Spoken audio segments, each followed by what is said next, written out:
সত্যি ভিডিওটা দেখার পর না আমি নিজেকে নিজে প্রশ্ন করলাম, আমি পশ্চিমবঙ্গে বাস করি তো, যে পশ্চিমবঙ্গে মানুষরা স্বাধীনতার জন্য এতটা সংগ্রাম করেছে, মানে আমি নিজেকে নিজে বুঝাতে পারছি না এই ভিডিওটা দেখার পরে যে এরা মানে প্রথমে ভাবতাম টিএমসি মূর্খ গাওয়ার 15 বছর ধরে চালিয়েছে, তারপরে ভাবছি একজন শিক্ষিত হয়ে যে এরা কারা, আমরা যে পরিবর্তন করলাম তো পরিবর্তনের ফল কি এরকম।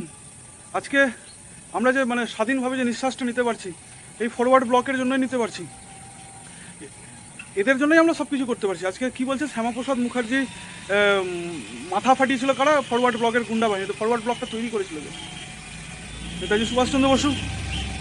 তাহলে নেতাজি সুভাষচন্দ্র বসু তাহলে ভারতবর্ষের মানুষের কাছে তাহলে গুন্ডা হয়ে গেল, শ্যামাপ্রসাদ যেহেতু আরএসএস তৈরি করেছিল তাহলে ও খুব ভালো হয়ে গেল। মানে এটা আমি বুঝতে পারছি না ব্যাপারটা, আমি মানে কি বলবো। আর একজন বিজেপির রাজ্য সভাপতি হয়ে তিনি এই কথাটা বলছেন, মানে মানে 15 বছরে টিএমসি যা ডুবিয়েছে পশ্চিমবঙ্গকে, এ তো দেখছি তার আরও বড়। মানে আর কোনো ভাষা নেই, সত্যি কথা বলতে ভাষা নেই। মানে কী করে বুঝাবো আমি, মানে ভিডিওটা দেখার পরে আমি হতভম্ব। আপনাদেরকেও একটু দেখাই, দেখুন।